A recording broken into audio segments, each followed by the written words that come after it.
This is just Councillor Barr checking in. Thank you, Councillor Brar. You're coming through loud and clear.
Good evening, everybody.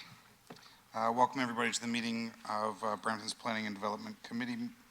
We'll begin tonight with the roll call for attendance. Deputy Mayor Singh. Present. Okay, I know Councillor Santos is trying to get online. She's having some link issues. Councillor Vicente. Present. Councillor Brar. Present. Councillor Keenan. Present. Councillor Medeiros. Present. Councillor Fortini. Present. Councillor Tour. Present. Councillor Power. And the mayor, just in case, not present. Santos. Hi, Sorry. thank I you, was Councillor trying Santos. We can hear you now. We are at the approval of the agenda. I have an item to add to the agenda, members of council, for September 11th PDC correspondence letter from Minister Fraser about the housing accelerator funding, I believe. So I'd like to add that as 11.3. And I'll be just pulling that and discussing it too, Peter. So, but it is correspondence. Any other additions, deletions? Seeing none. Councillor Vincent? Oh, sorry, Peter, Sorry. you have some additional correspondence. Through you, Mr. Chair, yes, to members of the committee. Since the publication of the further revised agenda late this afternoon, we've had 3 additional pieces of correspondence come in under 11.2, and they'd be identified as 21, 22, and 23 from Jasbir Singh, from Sami Siddiqui, and from Mohammed Imtaz Islam. And this is in regards to item 5.1 on today's agenda. We also have a added delegation under item 6.2, and this is in regards to statutory public notice item 5.2 on today's agenda, and that would be identified as delegate number 3, Sylvia Roberts, Brampton resident. And then finally, in regards to item 6.1 on today's agenda, which is delegations regarding statutory public notice item 5.1, we do have a withdrawal of the delegation, the first one from Shaista Muzafa. Okay. Thank you. It's been moved. Approval of the agenda by Councilor Vincente. All in favor? That carries. Declarations of conflict of interest. Are there any members that would like to declare a conflict of interest? Seeing none here. Anybody on the board, Peter? Consent agenda. Members of committee, I'll now go through the items on the consent agenda to see if there's any holds. The first one that's eligible is 7.1 staff report application to amend the official plan and zoning bylaw, Navjot Dami and 100446904 Ontario Limited, King Consultants Inc., 10209 Bramley Road, Ward 9, a private Montessori or day nursery. Seeing none, I'll be holding staff 7.2, the request for funding of supportive home opportunities not-profit corporation. 7.3, staff report update on strategic projects supporting growth and development in Brampton. Anybody holding that item? Seeing none. 11.1 correspondence is for 5.2 and 6.2. The other ones are for the public meetings. Peter, any reason to go over the consent agenda then? No. Okay. Been moved by Deputy Mayor Singh. All in favor? That carries. Our first item is 5.1, staff presentation, application to amend the official plan zoning bylaw, Gagnon and Walker Domes Limited, care of 2811135 Ontario Inc. and 2803832 Ontario Inc. 1286 1298 1300 1306 Queen Street West, Ward 5, to facilitate the development of a 12-story mid-rise residential building containing 265 dwelling units and are serviced by 346 vehicular and 160 bicycle parking spaces. The location currently said. Our staff is Edwin Lee, Planner, Development Services. Edwin, you're up.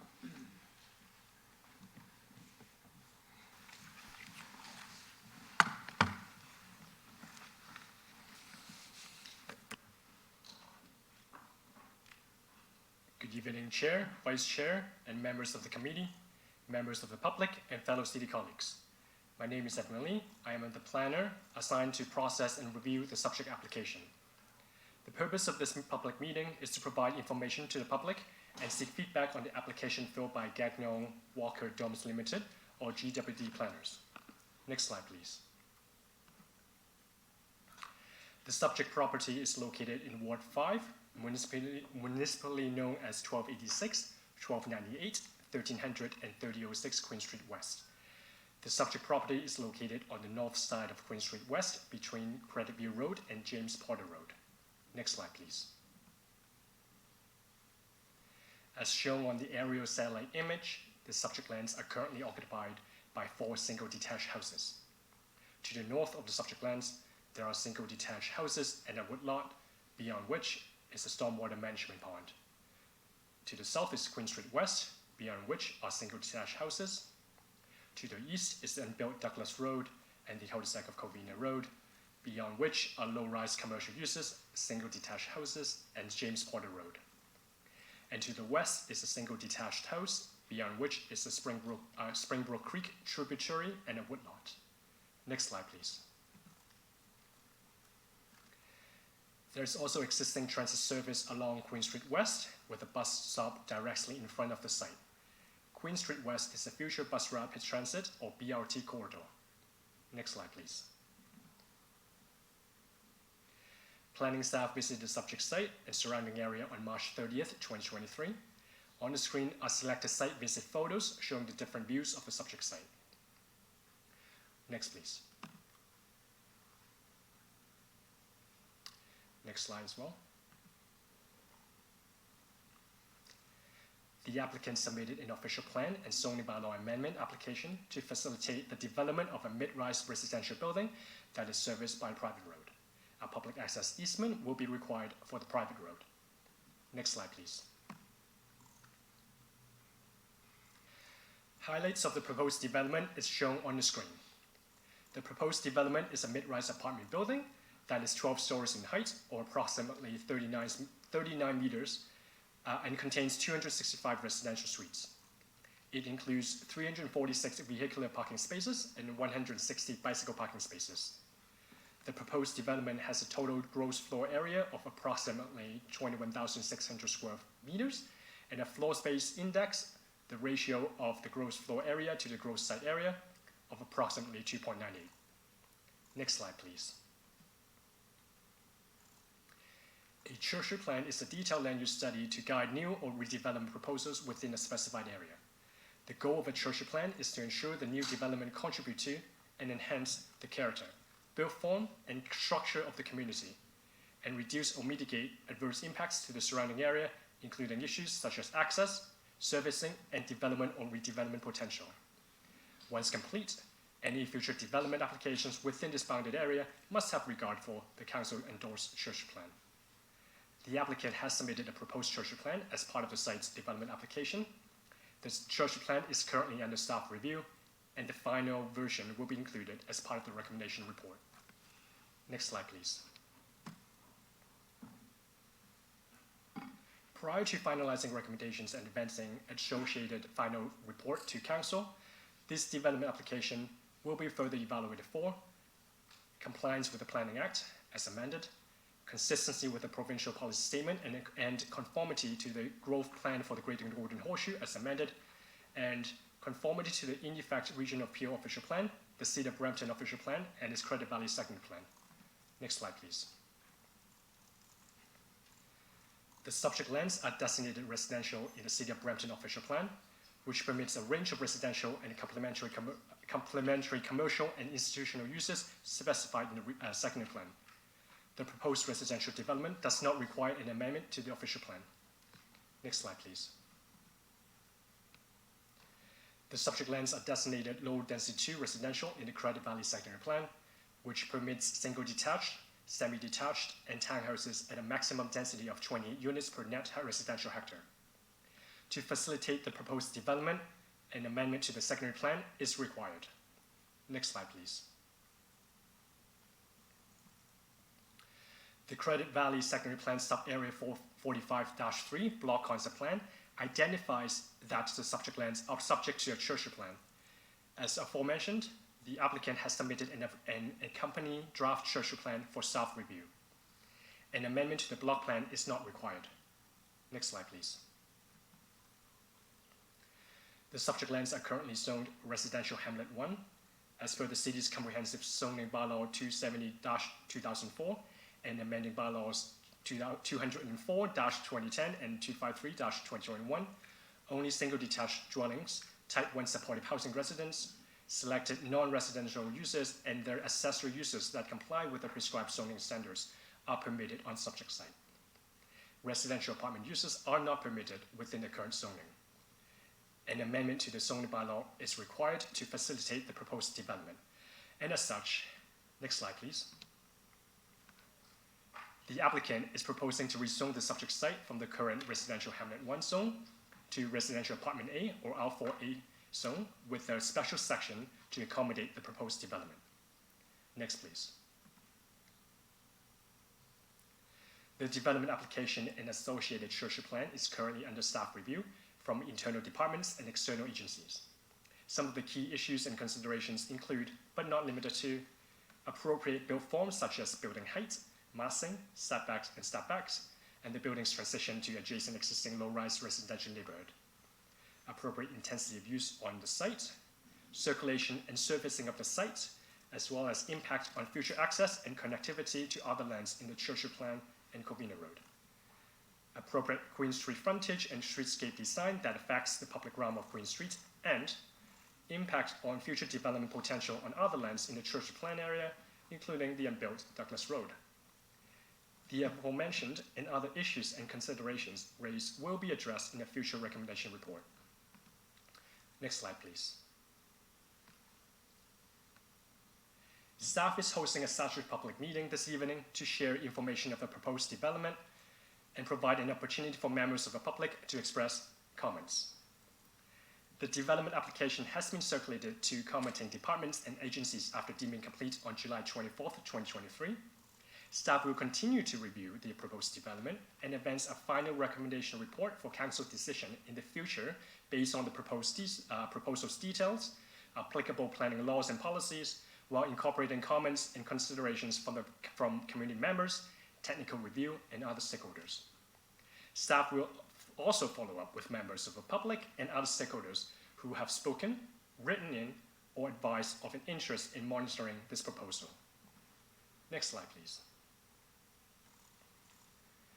For more information on the development proposal, the applicant's submission materials, including architectural plans, drawings, and supportive studies, are publicly accessible through the city's Brand Plan online portal. Instructions are shown on the screen here. Next slide, please. This public meeting presentation will be available online as part of the Planning and Development Committee or PDC meeting shortly. The final recommendation report will be posted on the city's PDC meeting agenda in advance of the future meeting. For any questions or comments about this development application, please contact myself, my manager, or the applicant, Mark DeNardis from GWD Planners, who is representing the landowners of the site. The corresponding contact information are also shown on the screen. Thank you and have a good evening. Thank you, Edwin. Our first delegation is Yasir Nawashari, Brampton resident. Yasir? Is Yasir here? No? Online? Okay. Mark, you're next, but I'm going to move you last, okay? Next delegation is Suki Mahal. Come on up. Welcome. Good evening. You have 5 minutes. Perfect. I don't really have a speech prepared. I'm just a resident in the area of where this development is going up. And for me, it's going to be a lot of traffic. I even brought a picture with me just to illustrate that if you even go on Bovaird Drive, this was just me going on a random day, which was Wednesday, August 30th at 3:23 p.m. There's 3 lanes on Bovaird, and at 3 o'clock, it's jam-packed. Trying to go to any place, it's insane. And the fact that you guys are, not you guys, but whatever, the 12-story building with 200 and some odd units, that's increasing the population and the traffic. The question I have at this point is, what is the infrastructure that is really being put in place? Queen Street has, I've only lived in this neighborhood for 9 years, and in the 9 years, Queen Street has been renovated twice, and it's still not enough. If you go on in the morning, going down Queen Street, down to Mississauga Road, it's ram-packed, and to put a whole new 12-story building there is just adding to the traffic. The infrastructure does not support this 12-story building, nor does anything else in the area. If you now go to the Walmart, it's jam-packed. It's so busy. There's just not enough stores or facilities in this area to support this many more units. That's all I had to say. Thank you for your delegation. Just to let you and anybody else know, all of your questions will be captured within the staff report. Transportation study, I'm sure, is one of those studies that has to be done. And then you'll be notified of when that staff report is coming to back to council for ratification, for planning. Okay? And then if you or any of your neighbors have any other questions, they can always email Edwin or the clerk's office if they have any additional questions. Okay? Thank you. Mark?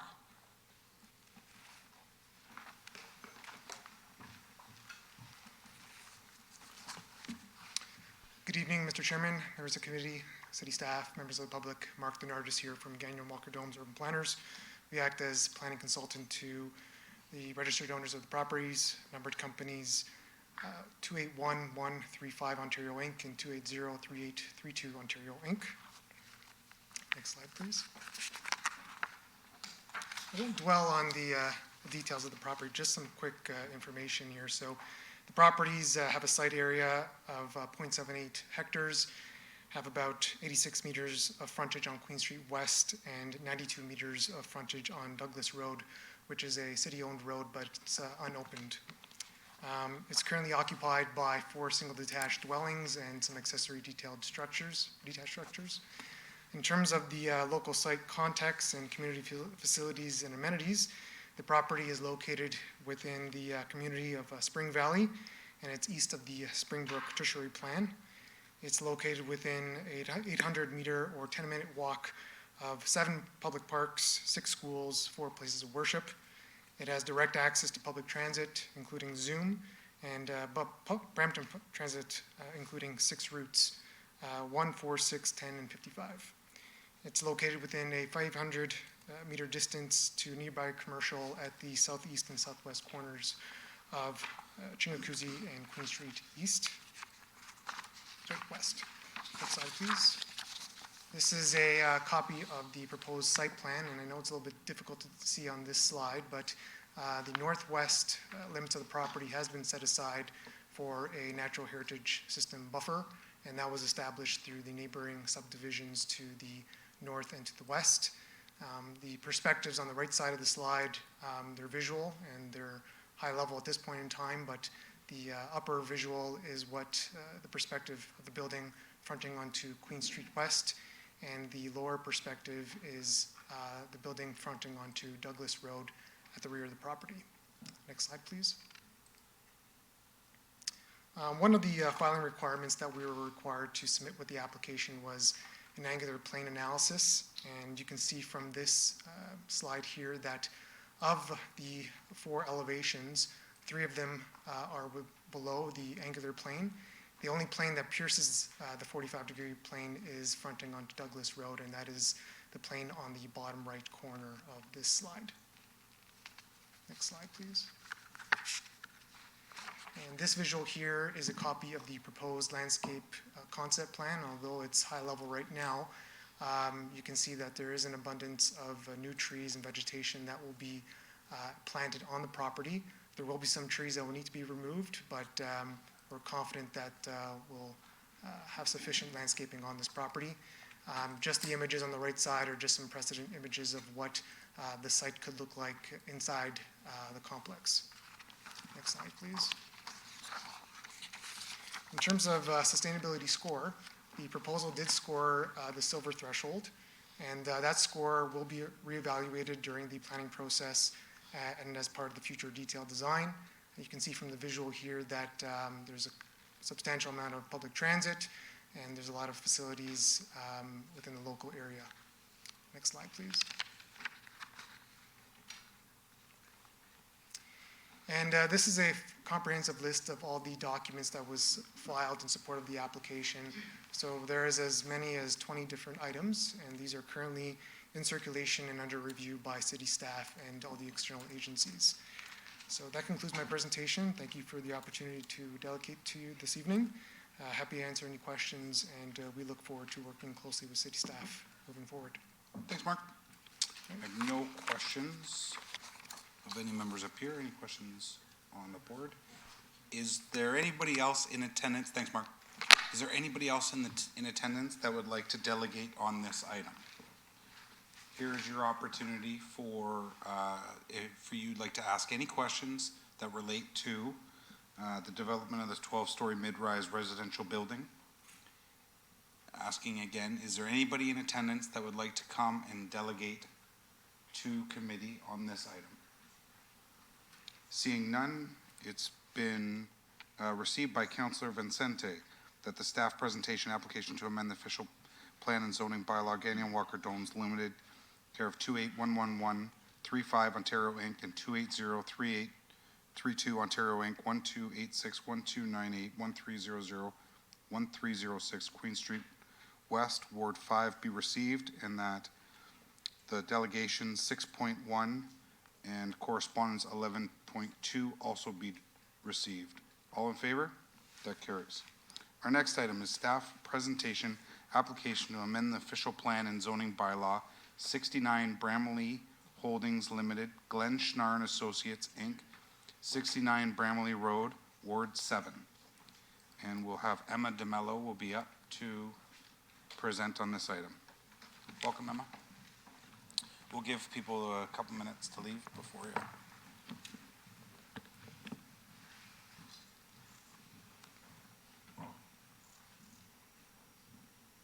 Whenever you're ready. Good evening, members of council, city staff, and members of the public. My name is Emma DeMello, and I'm the planner assigned to process and review the subject application. The purpose of this statutory public meeting is to provide information to the public and to seek feedback on the application filed by Glenn Schnarr and Associates on behalf of the owners, 69 Bramley Holdings Limited. Next slide, please. The subject property is in Ward 7 on lands located north of East Drive and east of Bramley Road. The property is municipally known as 69 Bramley Road. Next slide, please. This is an air photo of the site as related to East Drive and Bramley Road. The site abuts an industrial warehouse to the north, and beyond is a low-density residential neighborhood consisting of single detached and semi-detached homes. To the south is industrial warehousing. To the east is industrial warehousing and office uses, and to the west are 2 high-density mixed-use residential buildings, as well as industrial and office uses beyond that. The subject property is also located within 800 meters, or a 10-minute walk from the Bramley GO station, which is located at the southwesterly corner of Bramley Road and Steeles Avenue East. Next slide, please. This is another aerial view of the site and a general view of the surrounding uses. The subject property is currently occupied by an L-shaped one-story shopping and office plaza built in 1967. The site is listed on the City of Brampton's Municipal Register of Cultural Heritage Resources under Section 27 of the Ontario Heritage Act. Bramley Road is a primary transit corridor. There are existing transit services on Bramley Road, and the site is within walking distance to Zoom transit services on Steeles Avenue. The site is also located in the Bramley Go major transit station area. Next slide, please. These are photos taken from the site visit. You can see the existing BMO building located on the property and vehicular parking adjacent to the street. Next slide, please.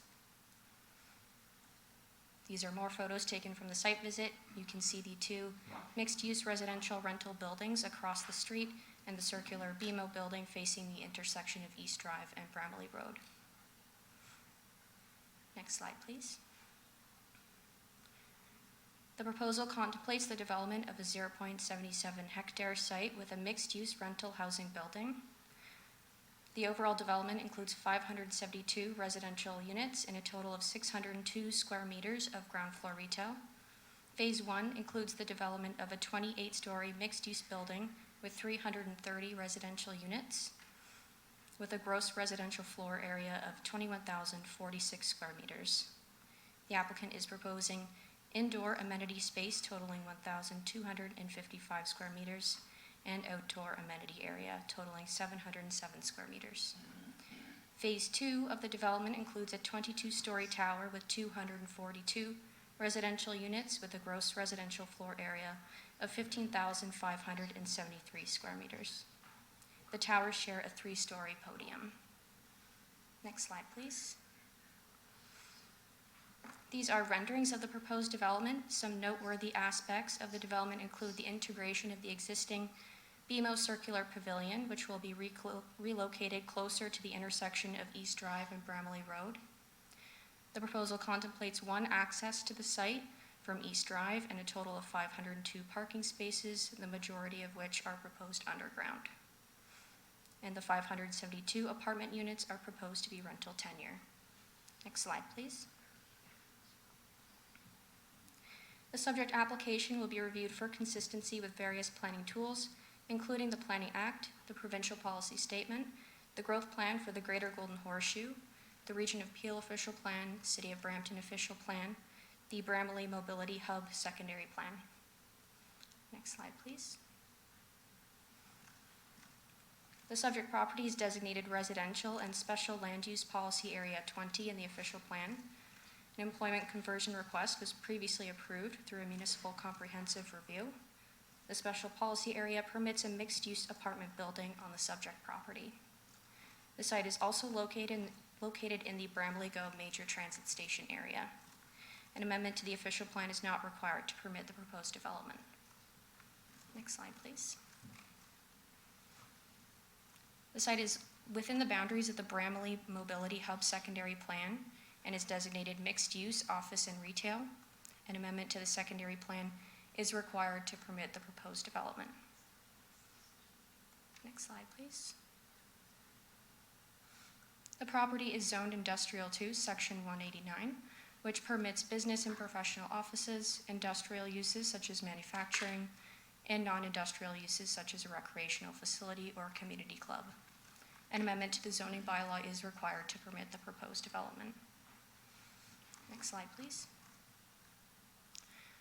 As such, the applicant is proposing to amend the zoning bylaw from the current industrial zone to a residential apartment A zone. The zone would permit a residential apartment dwelling as well as a retail establishment, personal service shop, amongst other service and commercial uses.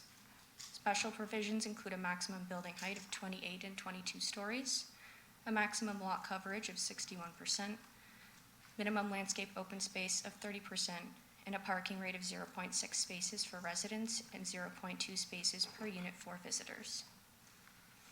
Next slide, please. Issues and opportunities identified to date include the following. with respect to built form, compatibility and layout, establishing the appropriate built form and building patterns, including building height, massing, and setbacks, including confirmation of appropriate building heights in accordance with the airport zoning regulations for the Toronto Pearson Airport. Heritage conservation matters such as the relocation of the BMO Circular Pavilion building and integration of the heritage building with the building profile and design.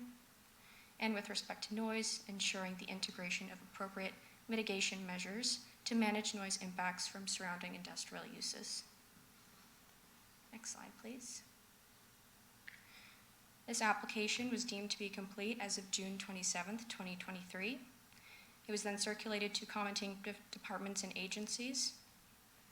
Public notice of this meeting was posted in The Guardian, and those within 240 meters of the proposed development were notified by mail. The next steps in this application are that staff will continue to review the application, including reviewing comments from the public and technical comments. Issues raised will be addressed in the future recommendation report, and staff will advance a final recommendation report to council for a decision. Staff will contact and follow up with those residents who have spoken, written in, or advised of an interest in monitoring this proposal. Next slide, please. For more information on the applicant's submission materials, including architectural plans, drawings, and supporting studies, these are publicly accessible through the city's Brand Plan online portal. Instructions are shown on the screen here. Next slide, please. The report and presentation associated with tonight's meeting is available online. The final recommendation report will be posted on the city's website in advance of the future meeting. My name is Emma DeMello. My contact information is posted here, along with the contact information for the applicant, Mr. Mark Condello from Glenschnar and Associates. Mr. Condello is also present this evening and available should committee members have any questions regarding the proposal. Next slide, please.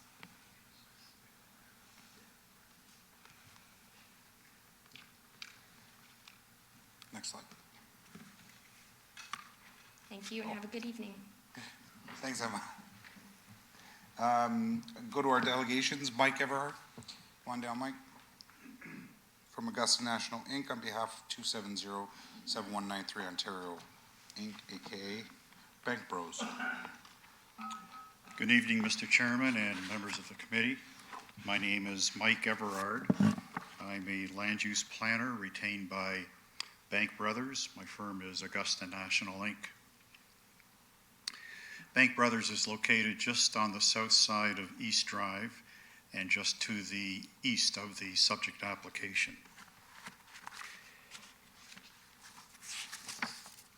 On August 28, 23, the city convened a public meeting with respect to the MTSA. In that staff report were a number of proposed policies with respect to the MTSA. These policies, together with the official plan amendment and zoning bylaw amendment, are scheduled for approval based upon the planning staff's calendar for the second quarter of 2024. These subject lands are located within the Bramalea Go MTSA, and until such time as those policies are approved by City Council, the official plan amendment approved by City Council, and zoning bylaw approved by City Council for the Bramalea Go MTSA, we request this matter be delayed indefinitely until such time. Otherwise, how can you consider these policies isolated from the MTSA? Staff in their report at the public meeting of August 28 spoke very eloquently about the possible negative impacts of sensitive land uses in proximity to existing industries such as my clients. Bank Brothers' operation is involved with the operating of processing edible fats, oils, and proteins. They employ over 80 people in the last 20 years, currently employ 80, and they have outside storage of trucks, trailers, etc. Staff identified that they're concerned with respect to the impact of the existing industries. And I'm going to quote from the staff report with a few additional references to Bank Brothers. The range of uses permitted on such lands shall be limited on a temporary and/or permanent basis that do not cause Bank Brothers, I'm adding Bank Brothers, to become non-compliant with provisions of the Environmental Protection Act and related guidelines. Unless the proponent of a use, such as 69 Bramley Holdings, will cause such non-compliance, bears the sole cost of mitigation measures necessary to avoid such non-compliance. The cost would be incurred by, again, added Bank Brothers, that would be to be implementing off-site mitigation measures as required by the Ministry of the Environment, Conservation, and Parks to permit redevelopment shall be borne by the proponent of the redevelopment and shall be required as a condition of development approval. We share the concerns that city staff has with respect to the impact of existing industries. And we would like to have this clause obviously attached to the present application before you. Lastly, we would like to have the opportunity to peruse the proponents' various studies and reports. We have not seen any vibration studies, noise, odor, etc., dust analysis, costs incurred by the proponent pursuant to this staff clause. What are those costs? Those have to be certainly elaborated and brought to our attention. Thank you very much for your time. Thanks, Mike. Did staff catch the studies that Mike had mentioned? Through you, Mr. Chair, I understand that it is the noise, odor, air quality, and dust, and we can include the vibration as well if there Traffic impact, all of those. Those are, yeah. Yes. Okay. Okay. Okay, thanks, Mike. Thank you for your time. Our next delegation is Theo Grutenborough. Welcome, Theo. You have 5 minutes, sir. Good evening. Thank you for taking me the time. My name is Theo Grutenboer. I'm a resident of Brampton, and I prepared this presentation because I'm against this proposal and I'm against many other proposals that the city is considering presently, and here's why. Next slide, please. I believe the infrastructure in place is inadequate to handle more people, quite simply. And the infrastructure I'm talking about is roads, it's parks, it's social services, it's everything that makes the community a community. We're overloaded. Next slide, please. You've all seen the sign around on the buses. It says, "Got rats?" Well, if you've got rats, you can call the region of Peel. Would you, next slide, please. But I think the region of Peel is disappearing, so this is becoming a city problem. In my community, I've lived in this same street, same house in Bramalea for over 40 years. I've never known rats to appear until just this last week, and that's why I'm here partially. Why? Next slide, please. Because the infrastructure is overburdened. We've got rooming houses. Without the appropriate infrastructure to deal with the number of people, the garbage collection is hopeless. You have 2 weeks in between collection, and it leads to garbage left outside, and subsequently rats are attracted and proliferate. Next slide, please. This is a picture of one of my neighbors who has that particular circumstance right next to him on the left-hand side. And the right-hand side is a picture of his backyard, and there's a rat in there somewhere right on the edge. It's kind of hard to see. Anyway, next slide, please. I believe that the city needs to stop redevelopment in existing communities and focus on policies that will eliminate rats. This is a real health issue, in my opinion. It should be yours as well. Next slide, please. I'm going to switch over now to kind of a summary that, I've got a time limit, right? Yeah. The existing infrastructure can't handle more people, more housing, more traffic, more sewage, more garbage, more social services. I believe we are at the limit, and social services, including health and schools, park recreation. Next slide, please. The infrastructure is inadequate to handle more people. Next slide, please. On Bramley Road, between East Drive and Steeles, we have a bottleneck right now without any additional cars or additional development. The jams in there are pretty regular. Approving more units only makes it worse. Would you, next slide, please? I can't control that. There's a picture of Arenda. I'm standing at Arenda looking north, and you can see the traffic lights in the distance, which is East Drive. That's where this development is supposed to go on the right-hand side. Those cars are backed up at a red light right up to Arenda, which has got a traffic light. Next slide, please. Now you can see the cars there are trying to turn left.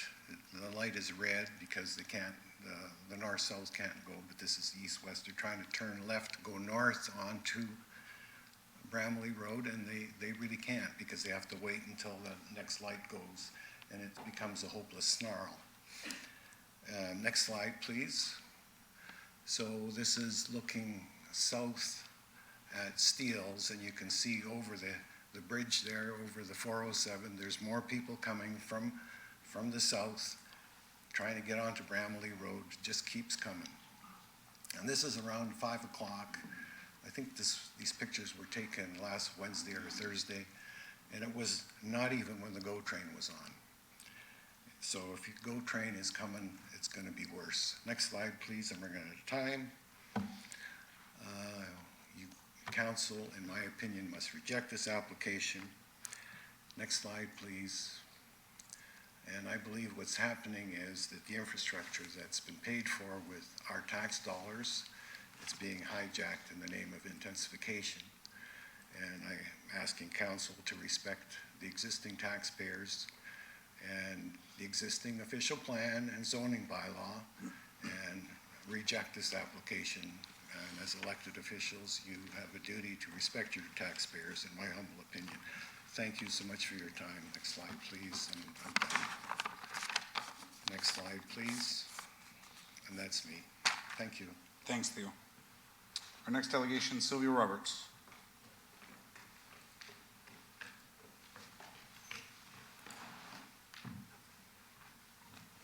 Hello, my name is Sylvia Roberts. I don't live around here, but I used to work around here to the point that I've driven past the site in question at least 500 times because I worked 6-day weeks for 14 months. So I've driven past that literally over 500 times, and I'm well aware with acquainted with the traffic snarl he's talking about at East Drive. I'm also aware that the city has a Bramley Road EA, which I'm sure Councillor Powers, the area councillor, is well aware of. The EA has been poorly done, and so they're planning to widen it from Dearborn to Steeles to three lanes on each side, with 2 general purpose lanes, and then some as HOV lanes, and then Q jumps. And the problem with that is it's not actually enough transit service to supply this. Bramley GO is projected by Metrolinx to get at least 9 trains per hour in service, which means capacity for over 10,000 people per hour by GO train. And there's just physically no way cars can handle that. So you're going to need to have buses running every 2 minutes down Bramley Road, and there's not capacity for that. Additionally, there are serious issues about how the traffic backs up at this site, and part of the reason for that is many of the facilities in this area operate on 2 or even 3 shifts, and the consequence of that means that 2 to 3 o'clock is shift change time, and the problem is when people get off in the evening between 10 and 11, the transit system has started shutting down. At 7 o'clock, it starts winding down, and by 9 p.m., there's less than half of the buses on the road, which means to get home, you basically need to drive. And so the lack of evening transit service is driving a whole bunch of congestion. So that needs to be changed. Additionally, a number of the places in the area operate 6 or even 7 days a week. And so poor transit on the weekends is also a serious issue for getting shift workers to switch to transit. I recognize that this site is in the Bramley Go MTSA, and I think that does make it a good site for intensification. Personally, I prefer office, but you get the applications you get. But one of the issues this site has is there is a lack of services for the community right around there. And so the nearest grocery store, for example, is in, I think, E section, which is an over 2 kilometer walk, which people are not going to walk 2 kilometers to the grocery store. But more realistically, if transit service was better, people could just easily take the bus to Bramley City Center, where there's a grocery store basically right across the street from the bus terminal, and that would be very easy and convenient. So there is ability for people to have fewer cars here, but one of the issues is, I don't expect the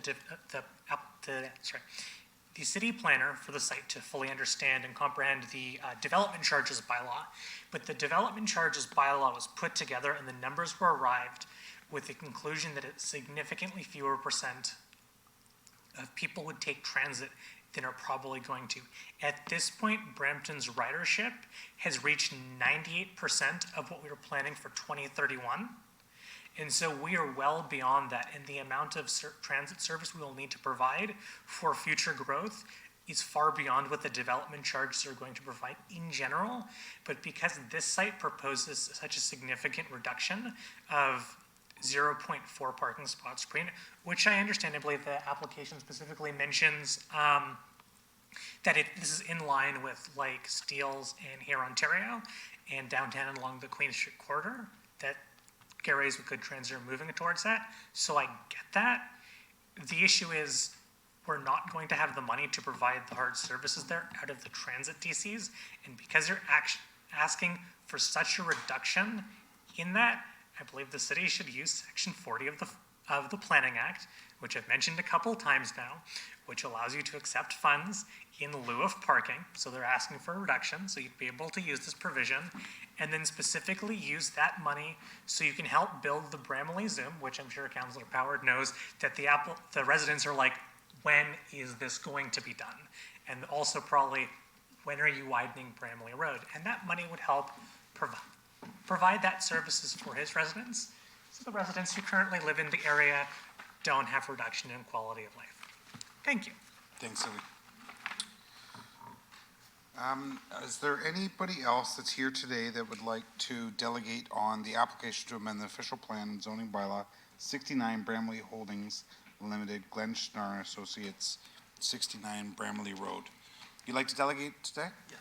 Okay, right behind you there's a book. Can you put your name and address in there? Sure. I'm Mark Condell with Glen Schnarr Associates. So Okay. I'll just do that real quick.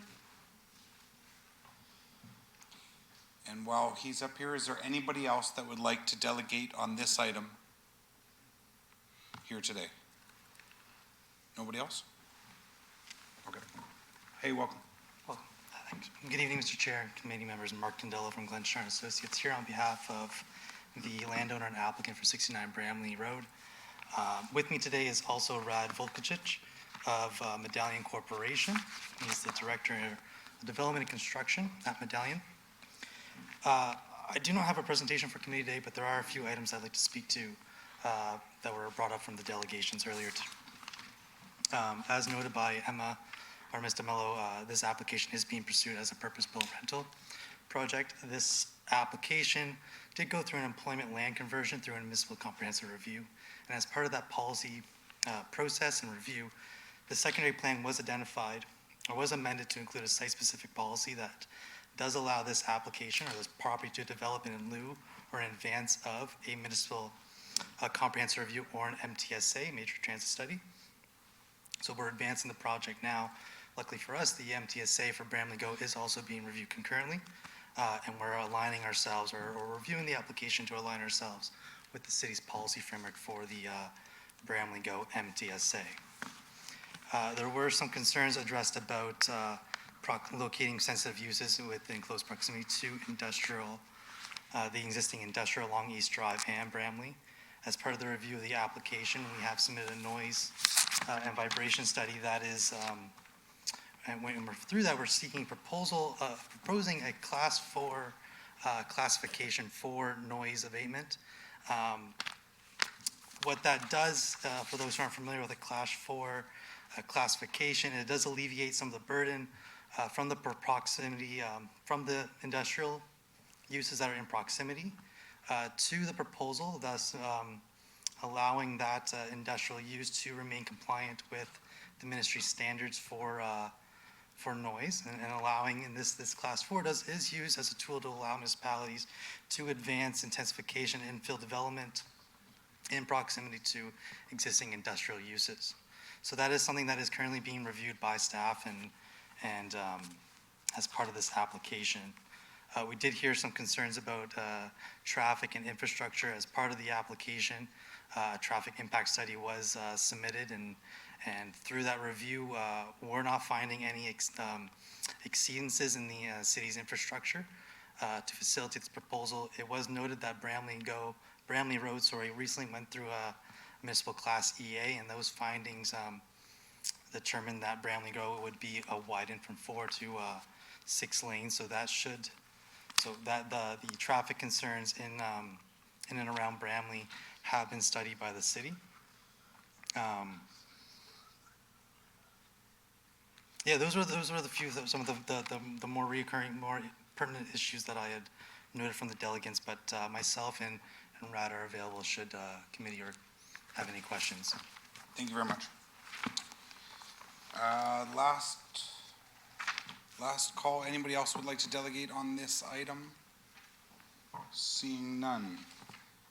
It's been moved by Councillor Power that received that staff presentation application to amend the official plan and zoning bylaws 69 Bramley Holdings Limited, Glenschnar and Associates Inc., 69 Bramley Road, Ward 7 file to facilitate phase development of 2 mixed-use high-rise buildings containing 572 dwelling units and retail uses at grade, location at 69 Bramley Road, and that delegations from 6.2 and correspondence 11.1 be received. All in favor? That carries. On to item 7.2, which I've held, is a staff report request for funding support from Home Opportunities Nonprofit Corporation. And we've received some correspondence from Michael Labbe. If members recall, Michael Labbe delegated to council or planning not too long ago with the opportunity to look at some kind of affordable housing, doing some work with the private sector in the land that's located just north of the newly coming Peel Regional Police Division in Ward 6. There's a report before you essentially from staff that aren't in favor of the request, and I completely understand, and it's not our business to loan money. We're not into it, and it's, we're not a bank, right? So it's something that's different. That being said, the feds have said that they're not building affordable housing. The province has now said that they're not building affordable housing. So guess what? It's up to us to build affordable housing. So maybe it's an opportunity to look outside the box and to think of different opportunities that won't cost our taxpayers anything, but opportunities to build affordable housing. So Mike Labbe has come back to say there's another option that we asked council to look at, or we asked staff to look at, that wasn't really looked at. It's a different opportunity. This opportunity would be for us potentially asking Infrastructure Ontario to loan us the money. We then loan a percentage of the funds prior to closing to Home Opportunities.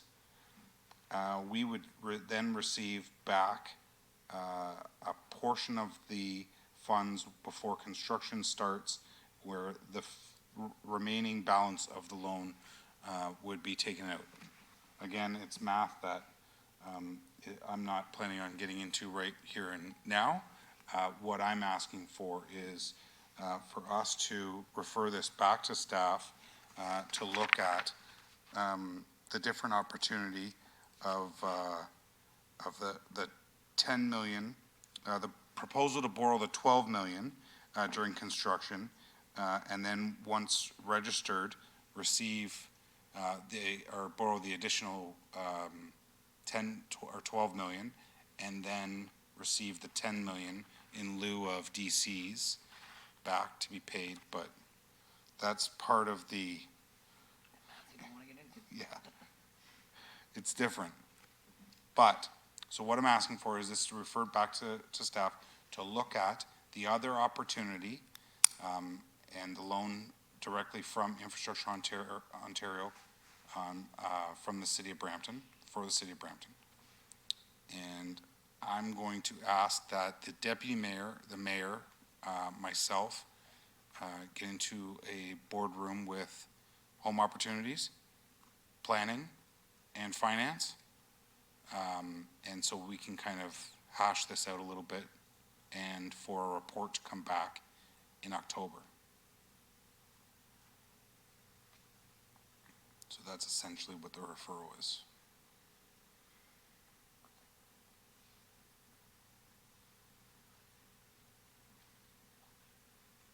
And more clearer information to come back to council once that's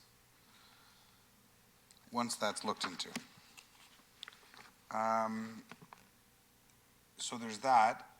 There was another question on Shannon, Michael Labbe. They were approved for $1 million. I think it was $1 million, and it was sectional. And the first 50,000 is past due. There is a portion where we have two elements that they need to provide to us, which is the completed pre-con application list and sign off from our development services team. So they've provided that. The other part is just the firm kind of understanding of what their financial outlook looks like to ensure that we have the guarantee that they actually have the financial backing to ensure the product actually moves forward. So we want to make sure that the project moves forward. So once we get this clarified, then we can release that first phase of funding. Okay, let's meet. I have any questions? Councillor Fortini. Yeah, thank you, Mr. Chair. On that report, so do we charge interest on this while they borrow the money from us? Would that be on the report? Okay. Absolutely, we would charge interest. But it would be the same interest that Infrastructure Ontario is charging us, right? So, yeah. So absolutely. it doesn't cost the taxpayers anything. That's what we want to make sure.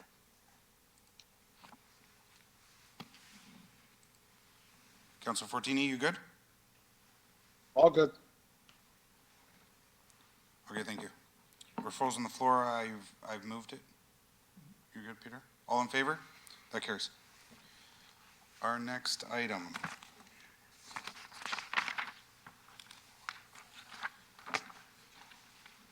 Uh, 7.3 was in consent. We'll go right to 11. What was the added item? Got it. 11.3, we received a letter from Minister Fraser, and we're on the cusp of getting that money, but the minister, after a meeting that was with Councillor Tour, Mayor Brown, myself, and staff, Minister Fraser, in the letter in regards to City's Housing Accelerator Fund application, and the minister is seeking a position from council on 3 specific items from our application. Those items are increasing the number of ARUs from 3 to 4 across the city to be constructed as of right. And I understand that staff are looking into this, and that if council were to contemplate such a position, it can be done where the lot size and the neighborhood context will support it. And that essentially is something that, we would handle as per, on the application basis. Number two, that the city expands the reforms to enable four-story buildings within a 400-meter radius of Brampton's support corridors to an 800-meter radius, which is generally a 10 to 15-minute walk from transit. Preliminary discussions with the commissioner, this request is feasible and again makes sense based on the contextual analysis to expand the greater walk shed. I like that, instead of watershed, walk shed. Which also supports transit. So if, I think that one's kind of the easier of the three.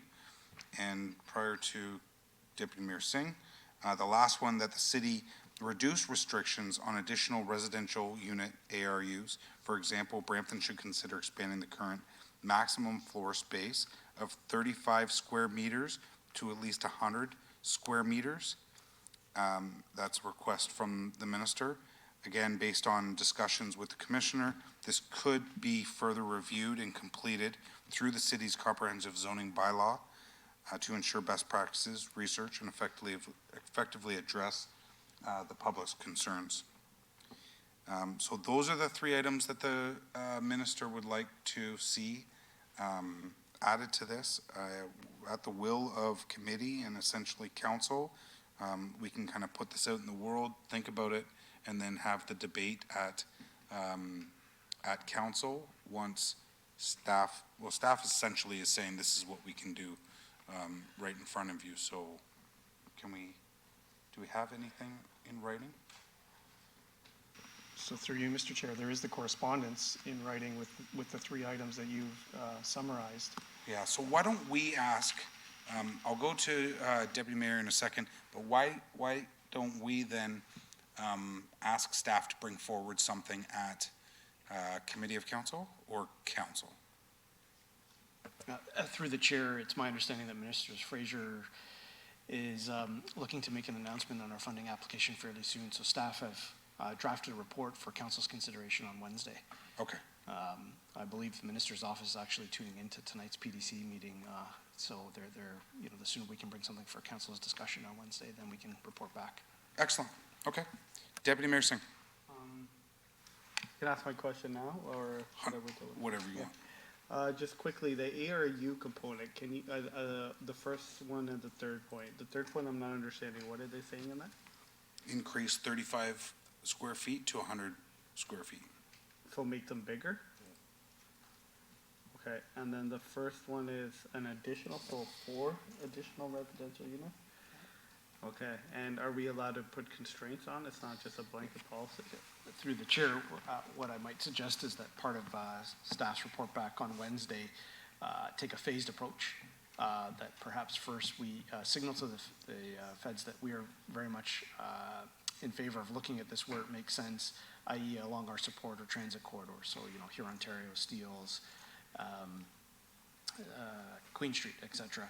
And then after we see the uptick on that, we could look at expanding it elsewhere in different wards based on performance standards that would be baked into the forthcoming comprehensive zoning bylaw, rather than a universal citywide approach. Yeah, I would be hesitant for a universal. Yeah, I think the transit corridors is fine. And the 4 ARUs, is that like, if somebody wants to turn their house into a 4-plex, does that cover the 4 ARUs? Through the chair, that's Okay. right. Yeah. Okay, thank you. And just so if, before I go to Councillor Tour, when the minister first said this, I said it to him very clearly. There's some areas in Brampton that works, but there's some areas in Brampton where it doesn't work. So it can't be that blanket right across the city. So we'll definitely, I think, work on with councillors to see, which areas and that would work potentially. Councillor Tour. Thank you, through you, Mr. Chair. Part of the report that we will see, could you also bring back what other cities are doing or other cities are being asked to do, and the ones that have adopted any kind of policies?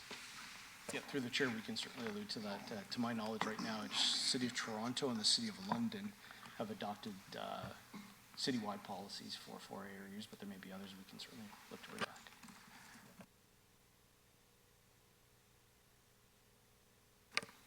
Good, Councillor Tour? Okay. The referral's then been moved by Deputy Mayor Singh. Oh, Councillor Santos has a question. I apologize, Councillor Santos. You have the floor. That's okay. So I've just reviewed the letter, and I just want, and I'm making an assumption here, but just for clarification, the work that we're doing with the federal government, the meeting that you had with them, and our application to the federal government's Housing Accelerator Fund will include the support that we need to build the infrastructure related to all the housing that they're trying to push us to develop, correct? Correct. Okay, perfect, thank you. I'm getting the nods, yes, from staff, so thank you, Councillor Santos. Anybody else on the board? No? Been moved by Councillor Singh. All in favor? Carries.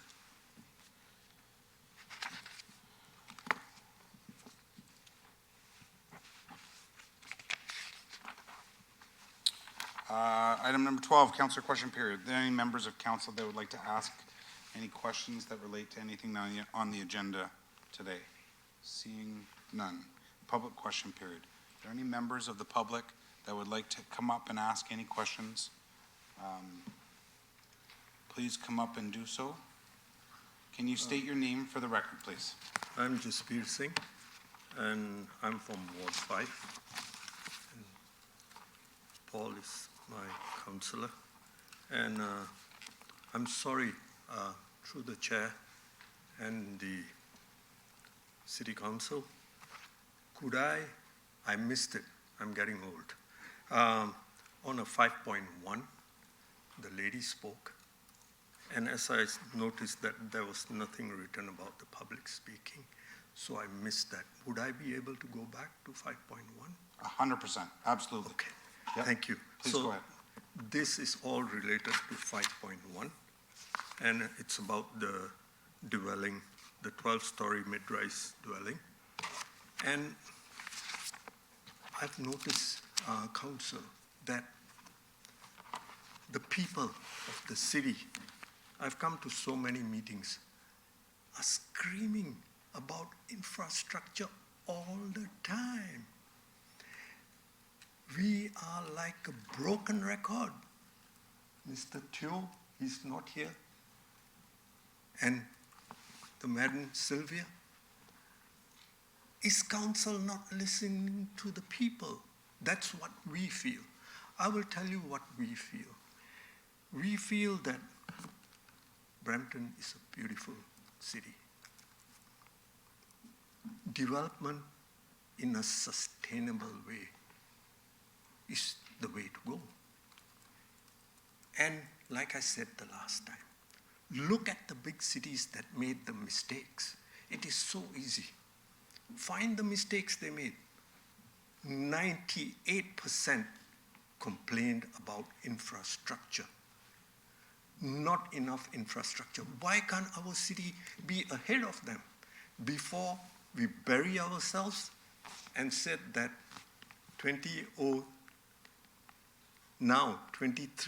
I said this, and 10 years after, city is the one who is hearing that, wow, this was spoken about and nothing was done. That is one. And actually, it becomes tiring. I'm sorry, but it becomes really tiring to speak about it over and over again, like incompatibility of existing neighborhood, which is a general thing that any common person should know. And you people being city, you have more respect and you have the infrastructure of support from your officials.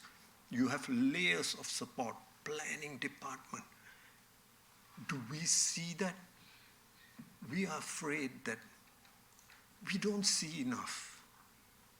And a lot of my colleagues wanted to come, but they say that it's a broken record. So I said, I will carry the broken record and just give it to them again. So where are our surveys that the city promised? The developer promised. and the city promised? None. The current surveys, yes, they gave us surveys that were 4 years old. And what has come online in the whole city, are we taking that into consideration? We are not. So that was one issue. Schools is the biggest issue. I've been fighting for schools for the last 18 years. I spoke to Director Education, he came to see me for 18 years. And still we are lacking schooling. And portables after portables. You see it, I see it, go to your neighborhood, you will see it. And nobody speaks about them. And I have a big paper I wrote about safety concerns about portables. How someone with a gun can just walk in and take over the portable. But nobody sees it. And we don't want to go the American way. Till it happens, mind my words, I will scream the loudest that I had warned them, and nobody took action. That is one. Traffic congestion is, we are sort of blowing our horn all the time, but nobody listens. Thank God we don't blow horns in the streets like in so-called underdeveloped countries. Otherwise, it would be madness out there.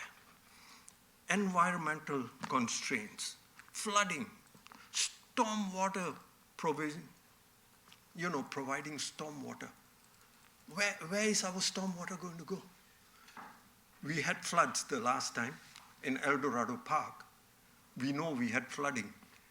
You are contributing to it more. Where would you put the stormwater after the construction? Road safety, environmental constraints, increase in crime. Oh, yeah. Nobody's talking about increase in crime. Why is no one talking about increase of crime due to the extra people moving in? So I'm going to stop you there. Okay. There's a number of, this was question period, so you had to kind of form it in questions. Yeah. But I think I got most of Yes. the information. But what I'm going to do is I'm going to ask you to call Councilor Vincente. Yes. And as your area councilor, and he's also chair of Public Works, and you can talk to him about the infrastructure, the traffic, the stormwater. The school is your school board trustee is David Green. Okay. So you want to contact him about the schools. We have nothing to do with schools whatsoever. Absolutely nothing. And also Councilor Vincente can talk to you about the stormwater and safety concerns. If Councilor Vincente, you want me to get on, and Councilor Santos wanted me to get on. Are you on safety committee? Okay. So he's also a member of our Brampton Community Safety Advisory Committee as well. So We would be really thankful if you could give us the updates, because we are hearing nothing. There are no updates. We are communicating back and forth, but we are always losing out that we feel we don't have enough updates. If like you all talk about infrastructure with the minister, that's the way to go. The infrastructure comes in first and then development. sometimes it's hard. I know that we try to get out as much information as possible, but sometimes it's hard to make people listen and make people hear it. But I'm sure a conversation with Councilor Vincente, he can let you know and bring you up to speed on everything that's happening, especially Thank you out in so that much area. for Thank you very much for listening coming. to us. Thank you. We have no closed session. Adjournment. It's been moved by Councilor Keenan that tonight's meeting be adjourned. All in favor? That carries. Our next regular meeting is Monday, September 25th at 7 p.m. or at the call of the chair. Have a great evening, everybody.